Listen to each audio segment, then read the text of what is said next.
शास्त्रों में वेद विरोधाभास का भंडार है। विपरीत प्रकार की बातें हमारे शास्त्रों में भरी हुई हैं। इसलिए उन शास्त्रों को अपनी बुद्धि से नहीं समझा जा सकता। कोई कहे मैं विशेष बुद्धिमान हूं, मैं संस्कृत में पीएचडी हूं, डीलिट हूं, ऐसे काम नहीं चलेगा। इनको समझने की एक ही शर्त है, आचार्यवान पुरुषो ही वेद। एक आचार्य की शरण में जाओ और उसके माध्यम से इन शास्त्रों के रहस्य को समझो। तो हमारे शास्त्रों ने कहा भगवान साकार है, सगुण है, उसके अनेक गुण हैं, और साथ ही शास्त्र ये भी कहते हैं वो निर्गुण भी है, भगवान का कोई गुण नहीं। अब इसका समाधान कैसे करें? या तो कोई सगुण है या कोई निर्गुण है, दोनों कैसे हो सकता? जैसे एक वेद मंत्र है, सपर्यगात क्षुक्रमकाय मव्रण मस्नाविरम शुद्धम अपाप विद्धम कविर मनीषी परिभू स्वयंभू। ये जो वेद मंत्र है इसमें लिखा है कि भगवान के हाथ पैर नहीं है और उन हाथ पैरों में कोई घाव नहीं है। तो अब इसका क्या सेंस बना? जब बोल दिया कि भगवान के हाथ पैर नहीं है, तो ये कहने की आवश्यकता क्या है कि हाथ पैर में घाव नहीं है? जैसे आप किसी से कहें कि उस स्त्री के बच्चा नहीं है और उस बच्चे के हाथ पैर नहीं है, तो जब स्त्री के बच्चा नहीं है, स्वाभाविक बात है बच्चे के हाथ पैर नहीं होंगे। तो ये वेद पुनरुक्ति क्यों कर रहा है?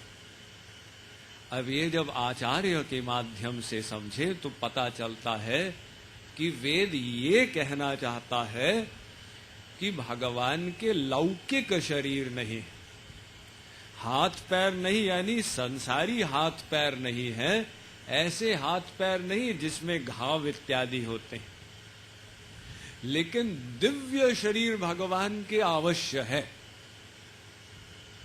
इसी प्रकार से जो कहते हैं भगवान निर्गुण है, ये सही है, लेकिन इसका मतलब है भगवान में कोई माया का गुण नहीं है, इसलिए वो निर्गुण है। किंतु दिव्य गुण भगवान में अनंत हैं। तो वो भगवान जो है, ज्ञानी कहता है वो निर्गुण यानी निरंजन है। कृपालु जी महाराज कहते हैं अरे नहीं नहीं नहीं, वो निरंजन नहीं, वो तो अंजन बन के गोपियों की आंख में निवास करता है, जिस भगवान की तुम बात कर रहे हो। और वो भगवान जो है वो अलबेला है, यानी बड़े बड़े योगी लोग जहां समाधि लगाते हैं वहां तो भगवान दर्शन ही नहीं देते, और वो ही बिना बुलाए गोपियों के घरों में जाकर मक्खन चोरी करते हैं। इसलिए एक परमहंस ने कहा कि मुझे लगता है भगवान का दिमाग खराब हो गया।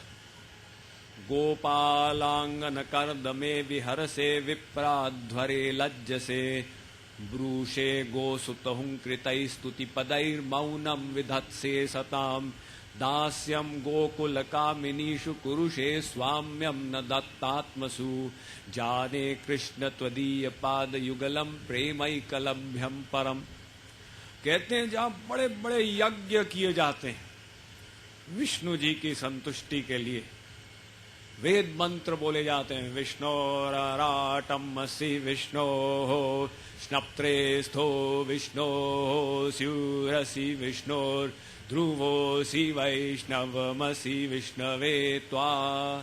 आहुति दी जाती, इदम विष्णवे नमः स्वाहा, वहां तो विष्णु जी दर्शन ही नहीं दे रहे।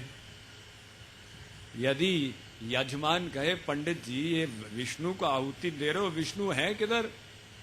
है, चुप करो, दिख जाएंगे। लेकिन भगवान दिखते ही नहीं।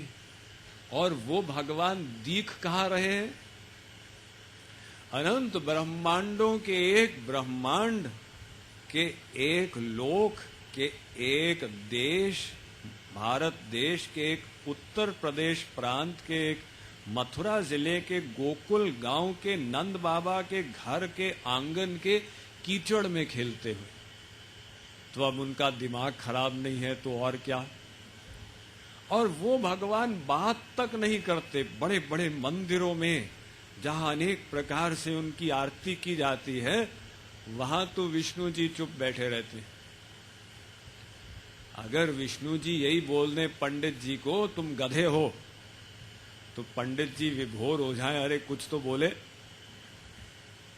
लेकिन वहां वो भगवान चुप बैठे हुए हैं। और बोल कहां रहे हैं? गोकुल के गोसुत की हुंकृति से बात कर रहे हैं। गोकुल के गोधन के गोसुत की हुंकृति से, यानी गोकुल में जो गाय हैं उनके जो बछड़े हैं, तो बछड़े अपनी पाश्विक भाषा में कहते हैं हुंक हुंक। तो ठाकुर जी जाके कहते हैं क्यों भूख लगी है, तुम्हारी मैया के पास ले जाएं, पी लेना दूध, थोड़ा हमारे लिए भी छोड़ देना। तो बताइए, गाय के बछड़े से बात कर रहे हैं और जहां उनकी उपासना पांचरात्रिका विधि से हो रही है वहां पर वो बात ही नहीं कर रहे हैं। तो ये भगवान जो है ये अलबेले मतलब उनका विचित्र नियम है। जहां प्रेम नहीं वहां पर एक नियम, जहां प्रेम वहां पे दूसरा नियम। अलबेलो हमारो यार, प्रेम के बंधन में नहीं जात समाधिन योगिन जेई, नाचत ताथे थे ब्रज नारिन की तार, प्रेम के बंधन में। गाइए। तो ये अगले ये दोहे में ये अलबेलेपन की व्याख्या कर रहे हैं। ब्रह्म निरंजन जनि भरो सुनो